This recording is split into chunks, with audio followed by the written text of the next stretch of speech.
I'm on my morning mental.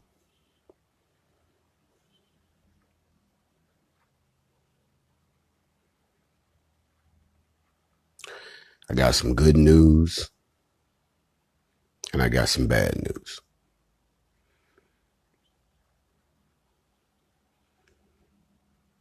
I'm on my morning mental. And I got some good news and I got some bad news.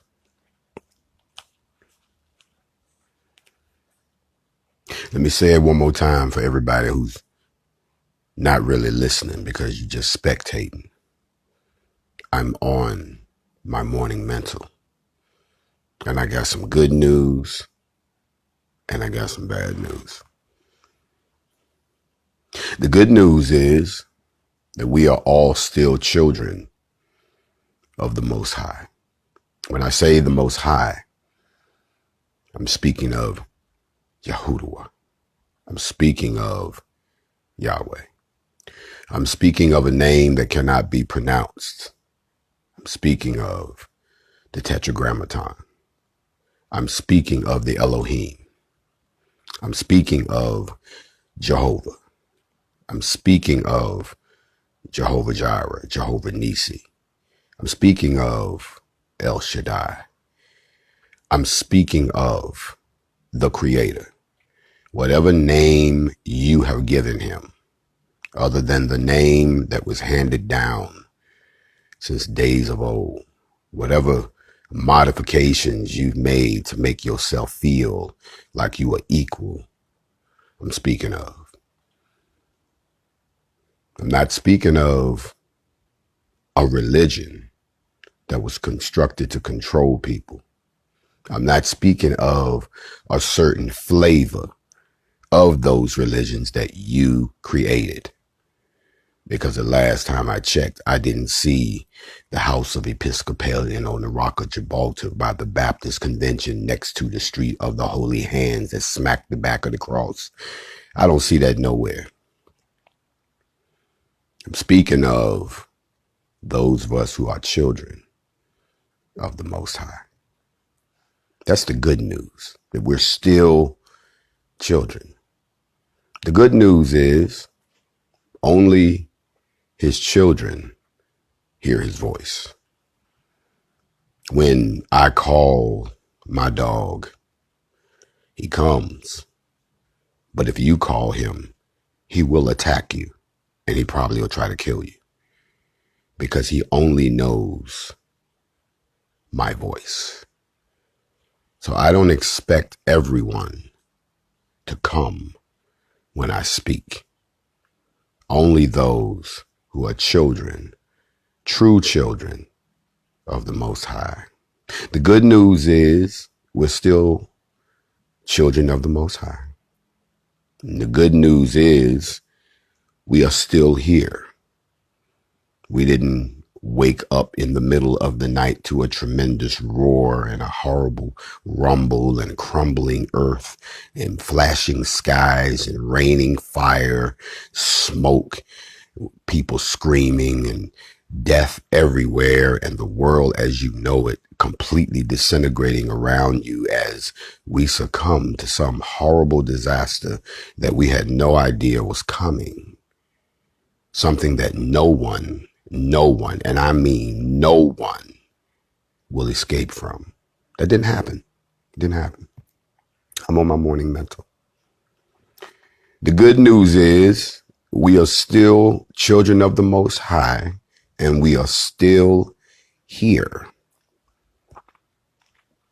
That's the good news.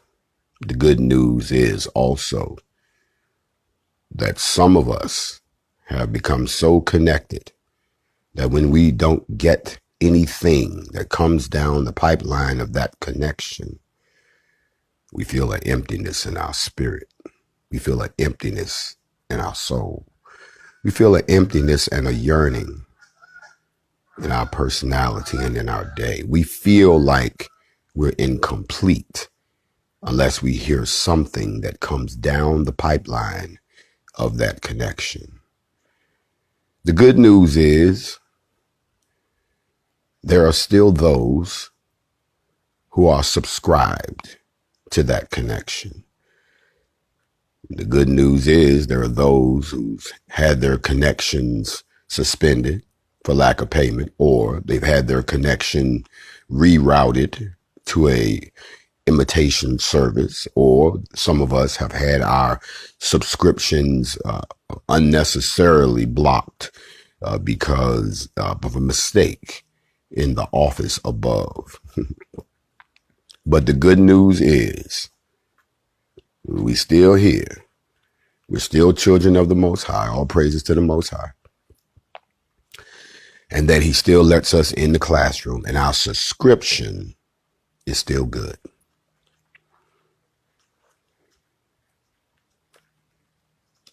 The good news is that no matter where you are in life right now, no matter what you are going through right now, whether you are having the time of your life and you're up on a mountaintop and you can't believe how good it has gotten, or whether you're in the valleys below and you're deep down in the dark and you don't even know how you got there, especially when you were on the mountaintop the other day. But now today, everything appears to be dark and everything appears to be falling apart, and everything that can go wrong is going wrong. And nobody has a word for you to pick you up, to help get you back up to the mountaintop. No matter where you are still a child of the Most High. And you're exactly where the Most High wants you to be at this time in your life. Because what he is doing, he is either preparing you for something to come, or he is testing you for something to come. There's a difference. There is a difference. I had a conversation with a young person and they said, I'm wise. I have wisdom. They say youth is wasted on me. Youth is wasted on the young. I don't believe that. I believe that youth is something that if you take care of it from the first day you get it, you can hold on to it for a long time in life. You take care of yourself and yourself will take care of you. Let's be real, people. However, when they said they were wise, I let them know that wisdom is something that is the accumulation of years of experience. Y'all remember, there was a certain king had a conversation with the Creator. He had been so obedient. He had been such a good person. He had so much love in his heart for the Creator. The Creator said, look, you've been on your job. I mean, looking at everybody around you who's half stepping, but you are the star of the class. You're going to get a star on the wall. So let me tell y'all what I mean by that. People don't know what children today. I don't know if y'all know what star on the wall is, but let me break that down to you. When I was in school, teachers, real teachers who cared about us becoming critical thinkers, who wanted us to go on to be inventors, doctors, lawyers, scientists, astronomers, architects, poets, who actually used to tell us what our dreams was. Real teachers that to this day, when we look back, we are so happy that they took the time out of their own life, that they got joy out of planting seeds of positivity into the minds of young children. Black, white, purple, yellow. They enjoyed teaching. One of my teachers used to do this thing where what she would do is every time that we took a test, or every time she asked you to read in class, or every time she asked you to go up to the board, which I need to talk about, because there's an exercise behind that. Every time you did that and you did exceptionally well, you got a star next to your name on a wall. There was a wall in the room and everyone's name was on it. Y'all pay attention. It's a setup. Everybody's name was on this wall, on this list that she had put together. And there were stars that she would put next to your name based on your performance of that day. And they had different color stars. There was gold star, red star. Y'all remember purple star, blue star, black star, white star. And every star had a meaning. But if you were the smart kid, or if you had impressed the teacher, then you got a gold star. If you were a genius, you got the white diamond star. If you did okay, you was all right, you was average, and then you got the yellow star. If you needed some work, you coming along, but we appreciate the effort, you got the blue star. Now, this is why kids today sometimes are jacked up when it comes to things that they're taught. But if you screwed up, or you just, y'all know what I'm trying to say. I don't want to insult nobody's esteem here, but if you screwed up, you got the black star. You got the black star. If you straight up failed or you didn't belong in the class because you had a learning disability, then you got no star. You got transferred out of the classroom. And she would do this every day. And it got to the point where the children, every day after class, would rush to the board to look at the stars because the lines of stars were getting long. And you could look at the stars and you could tell who was learning and who was not, and who wasn't going to be with us too much longer. See, back when I was in school, they didn't pass you on just to get you out of their classroom. They put you out of their classroom and put you somewhere that was commensurate to your intelligence. Sometimes you can be too smart for your own good, especially when you don't have wisdom.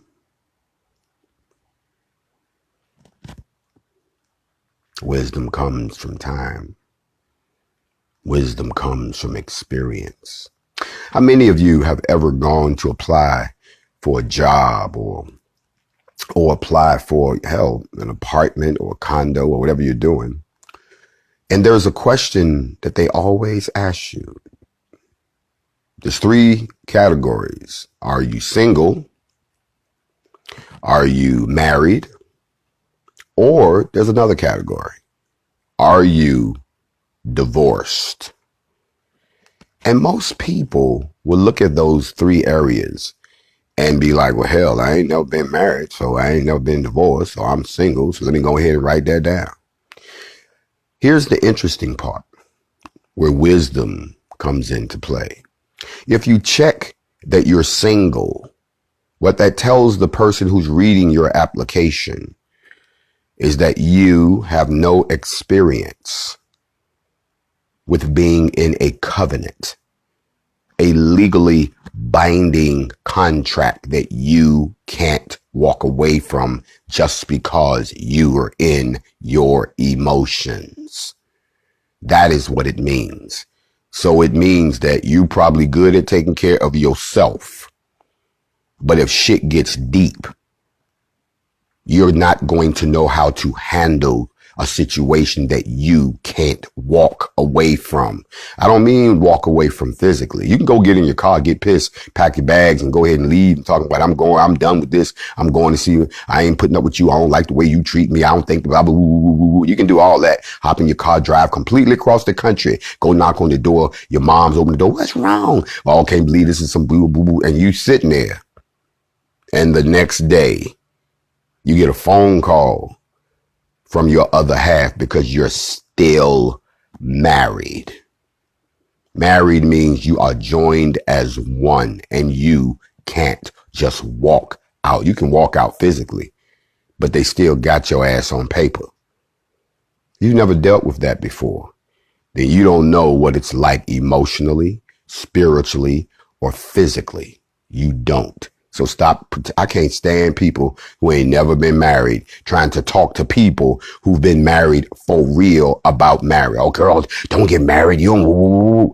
That's like telling somebody, don't drive a car.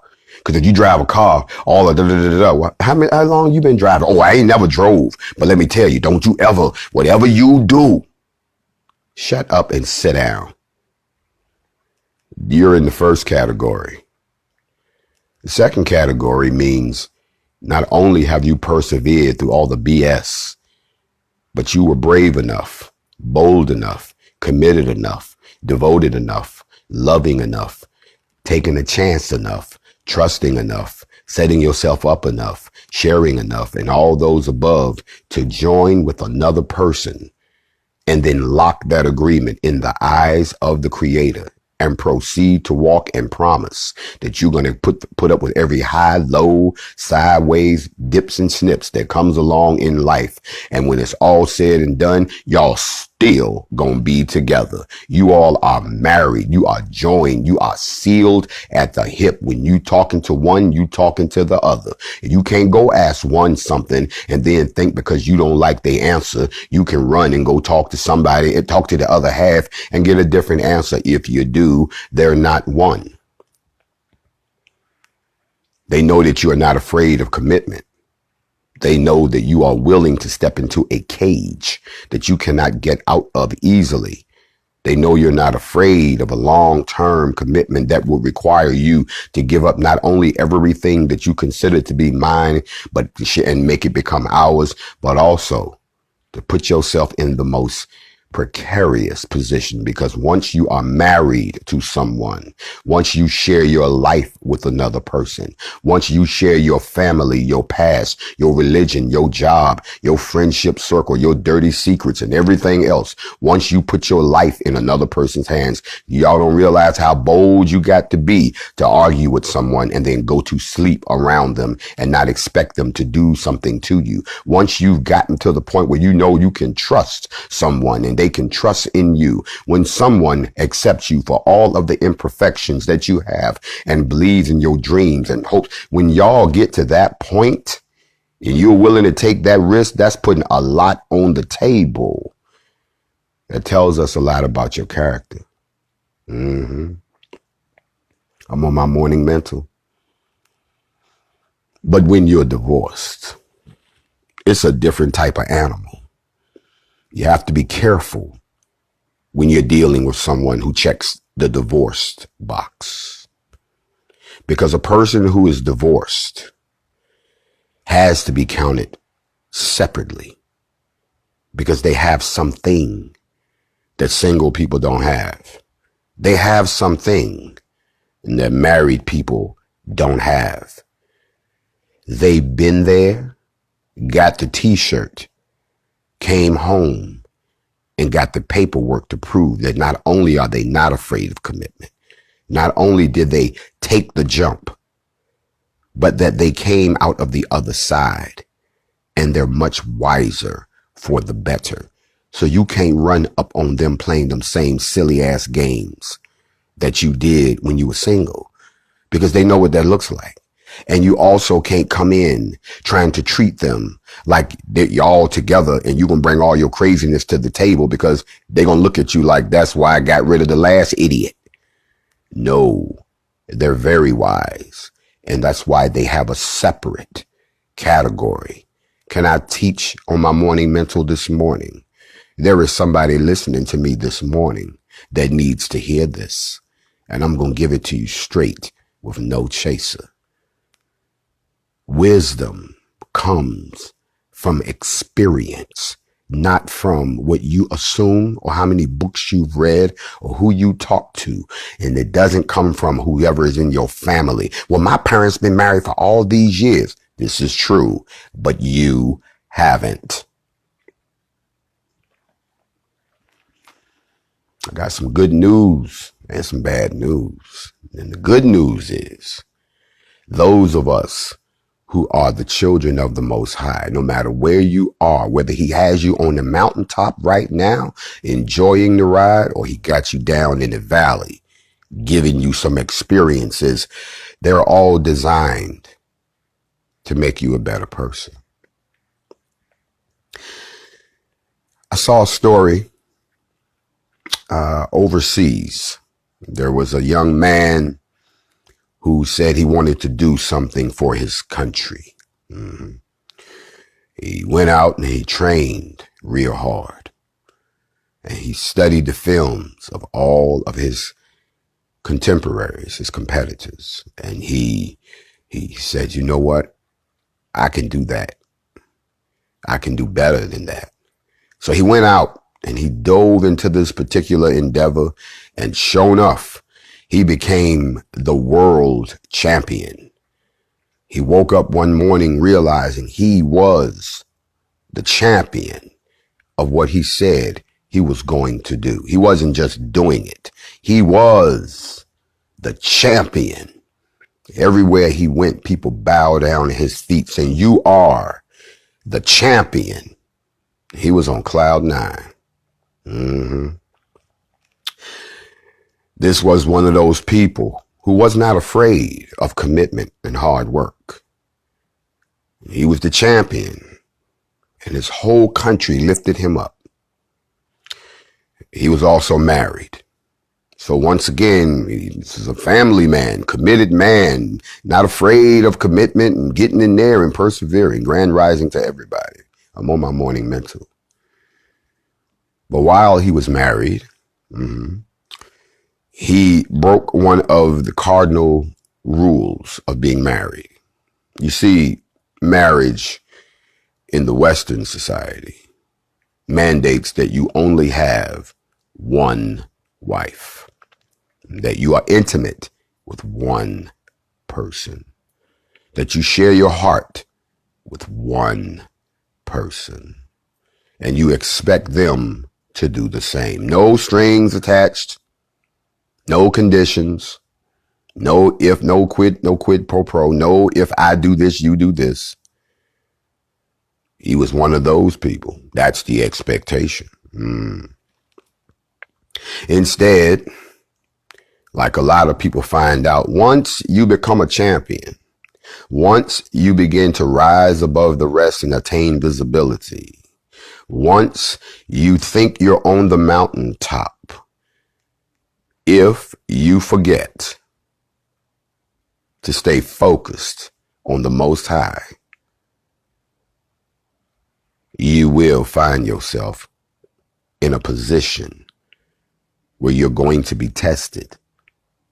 And the cost of being tested is you will lose the mountaintop and find yourself in the valley.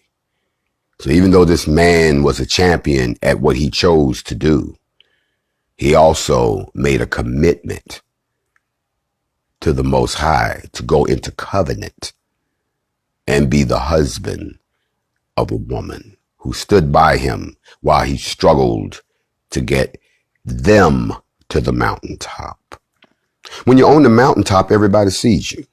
When you're on the mountaintop, people want to come talk to you. When you're on the mountaintop, people want to touch you. When you're on the mountaintop, some people don't even care about you. They just want to be on the mountaintop so much that they'll do any and everything to get next to you because they're not interested in you. They're interested in the source of your power. I wasn't going to do this, but let me go ahead and teach real quick. Can I give y'all this one real quick? I got to do this real quick. And I'm not going to be here before y'all long because I got some housekeeping to do, but I told you I got some good news and some bad news. But I have to teach this real quick. A lot of people in the slave master's church, whenever they teach you, notice they teach you as if you're a child and you're stupid. So they teach you the same stories over and over again because it's brain conditioning. But there's a story in the Holy Scriptures where they talk about, y'all know this story, Samson and Delilah. Y'all know the story about Samson and Delilah. And for those of y'all who don't, I'll give it to you real quick. Samson was an anointed individual who had awesome strength that was given to him by the Creator. The jealous people, the people who wanted to kill Samson, the people who wanted to bring Samson down because he was the guardian. He was the one that would come out. These people, they conspired to get at him, as we say. And they found out that no man could get at him. So they found any man's weakness if he's a true man, and that is a good woman. Well, they couldn't find a good woman. They found a woman. Her name was Delilah. And let's go ahead and be real, my brothers. Delilah was bad. But look, that was physical. And there are a lot of people who look physically one way, but inside they're completely something else. There'll be a divorce that don't fall for a big butt and a smile. And I see a whole lot of y'all on your way to the plastic surgeon and the dentist, but you are not stopping by to put anything in your soul or in your mind. So you show up, as we say, with the lights on and nobody's home, or the engine's running, but nobody's behind the wheel. And we stay away from people like you. And Delilah may have been fine as all get out, but her mind was as rotten and as dark as my shirt. So she was approached by the enemies. You know, hey, check this out. We're trying to find a way to get next to Jay. I'm going to use me because y'all get offended when I talk about you. So they find Jay's type. They find somebody that they think Jay is going to fall for, and they give them a mission. And why would somebody take this mission? They would take the mission because they have their own agenda too.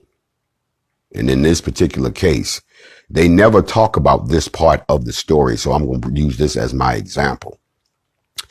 Delilah got next to Samson. Yes, she did.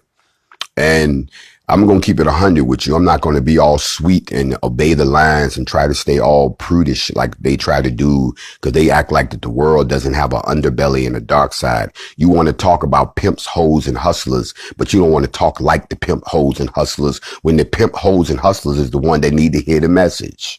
So I got to talk like the pimp, hoes, and hustlers if y'all don't mind, okay? And if you're too young to understand this, then I need you to go and step out of the room for a second, because it's grown folks' time on the morning mental. But if you think you can handle it and your mama and daddy say, no, you sit there because this is what you need to hear, then you put your earpiece in a little deeper. If you own your job and you don't want to offend nobody, you turn it down just a little bit. And if you laying next to that joker right now that's guilty of what I'm about to say, you turn your back on him right now and curl up with your earpiece and your phone in the morning mental, because I know somebody came this morning to hear some good news for the bad news. And here's where it comes down. They always talk about how Delilah got next to Samson, and while he was so wrapped up in her that they caught him and they burned his eyes out and they wanted. But the truth is they jump over something important. Can I give this to y'all real quick? We on the morning mental. Think about these as you go through your day. There are some people in this world, and Delilah was one of them. She wasn't interested in Samson. She didn't care about Samson. Matter of fact, she didn't even care about the men who sent her to get next to him. She was only interested in one thing, as Lauryn Hill would say. She was interested in the source of his power. You see, there are people who will get next to you, praise you, be all into you, when the truth is they're only seeking the source of your power. Once they know that, they have no further use for you. They now have what they want because they want to be you. They want what you have. They didn't deserve it. It wasn't given to them. They didn't put in the work. They weren't given a vision. They weren't touched by the Most High. They didn't hit the lottery. They didn't put up with that crazy joker you married to. They just see the cream of the crop on the other side. They don't know the hell and high water you went through to fix up your marriage. They don't know how many miscarriages you had to get over psychologically for you to have those children with this person. They don't know everything that's on the back end. They don't know what it took to be you. They just see the other side. You see, let me say this real quick. Husbands, don't nobody want your wife but you. Wives, don't nobody want your husband but you. You married him. But a lot of people only see the end result. They don't see the work that went into it. So they just want the finished result. They don't realize that you got a sponsor. They don't realize that they're looking at the other half of a two-party machine. They don't realize that you are a child of the King. and they only see you. They don't see the king behind you. I've heard in the last few weeks the most ignorant statement that I've ever heard in my life, and that is people who have said, I support the movement, but I don't support the leadership. I've heard people say, I want the organization, but I don't want its leader. I've heard people say, if he would just step away and let us take it from here. But they fail to realize you didn't build this. I did. You weren't given the solution. I was. You haven't been able to figure out how to motivate millions. I did. So you cannot separate me from that which he gave me to accomplish. All you can do is either go with it or go home. Period. There is no in between. Delilah wanted to know what his source of his power was. So while she was doing everything to distract him, and if you read the scriptures, it says that she had her head on his lap. She had her head on his lap. That was a polite way. Whoever rewrote the Bible, it was a polite way of saying she had his attention. Now, brothers and sisters, let's be grown for a second. If I'm sitting on the couch with you and you got your head on my lap and I'm so into you that I can hear people sneaking in to get me, what do you think was going on? Well, we're going to leave it at that, grown folks. But whatever it was, Samson let his guard down and they got him. And while she had her head on his lap, she asked him, what is the source of your power? And some of us get so caught up in the superficial. Some of us get so caught up in appearances. Some of us get so caught up in the smooth words and the flattering lines. Some of us get so caught up in the fakeness. We get caught up in the fake eyes, the fake eyelashes, the fake eyebrows, the fake wig, the fake lipstick, the fake high heels. Some of us get caught up in the body implants. Some of us get caught up in the fake lies about the job, the fake dreams, the fake this is what I'm doing. Some of us get caught up in the fakeness so much that when the realness sets in, not only do we realize that all that was fake, but your source of power was revealed to them, and now they've taken from you or put you in a position where you are no longer on the mountaintop in the sunshine. You are down in the valley trying to figure out how I got here. Or you'll find some people that will push you to destroy everything around you without you even realizing that you're destroying everything around you. Why do I tell you this? Because a person like this gentleman who was who was a champion, was one of those people who was a happily married man, or he was married. He fell for a Delilah. Oh, yes, he did. He fell for the Delilah. She got next to him because he was a champion. But as we all know, what's done in the dark, not sometimes, always comes to the light. And when it does, you got to eat that. You got to wear that. You have to take that walk. They like to call it the perp walk. I'm on my morning mental. When you get arrested, everybody want to see the perp walk. I want to see the police officers that shot and killed Breonna Taylor arrested. And I want to see the perp walk. Put them in handcuffs like y'all do us and walk them on out and put cameras in their faces. I want to see the police officer that killed George Floyd. I want to see the perp walk. Y'all know what I'm talking about. Everybody want to see the perp walk, because when it's you, they get the perp walk. The perp is short for perpetrator for y'all who don't know. The perp walk. Who did it? The perp walk. I wasn't going to say this, but I got to slide it in. Big shout out to the torch man. Y'all seen the video. His perp walk should have been with flames. They should have had a couple of bros with some flames talking about they're bringing them in.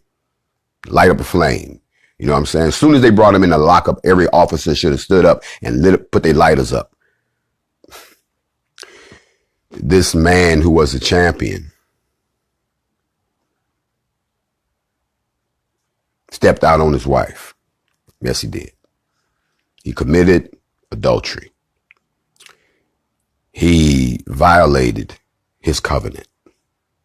He was unfaithful to the ones that he should have been faithful to. So that is between him, his wife, and the Creator, because that's who the covenant is between. It is not between him, his wife, the Creator, and all of y'all. It is not. Unfortunately, we have become a society where we believe our opinion matters in people's lives that we're not living. Let me say it again. We actually believe that our opinion matters in people's lives that we are not a part of. Don't nobody care about your opinion. Y'all hold on a second. I'm getting a message here from the Most High. Okay, I can understand that. Interesting. They telling me my time is short this morning, but I'm not ready to go nowhere. I got something I want to unpack. I didn't know it was going to take this long. I'm on my morning mental. So let me ask y'all real quick. Y'all want me to keep going, or should I go ahead and pack it up now because they telling me that we got things to do? Let me poll the room. I don't want to hold you too long. I know y'all got things to do. If you want me to keep going, say keep going. Let me look at this. Let me look. I'm looking at the comments right now. Let me see if y'all ready to keep going, or should I go ahead and pack it up? Let me see here. I'm looking. I'm reading. By the way, if today is your birthday and nobody has told you happy birthday, happy born day, let us celebrate the day you came into the realm. Should I keep going? It looks like y'all don't want me to keep going. In that case, I am going to continue this at a later time, and we will pick it up again, because apparently y'all got better things to do than to listen to me on the morning mental. But I understand, because as I can tell, a lot of you all are really not here for this. You're just here so you can keep an eye on what's going on. You don't even know how to stay away from fakeness. You cannot distinguish between the real. Let me say this. There are no other Grandmaster J pages on Instagram. If you're following any other page that says Grandmaster J, you're an idiot, because you're following somebody that is a fake. And for you to be in my face and then go be in a fake person's face, I don't do two-faced people. So if you're following any of those pages, get the hell off my page. I am not on any Instagram page other than this page right here. And if you don't get that, I'm going to say it again. I'm checking every membership, and I will block you permanently from this page.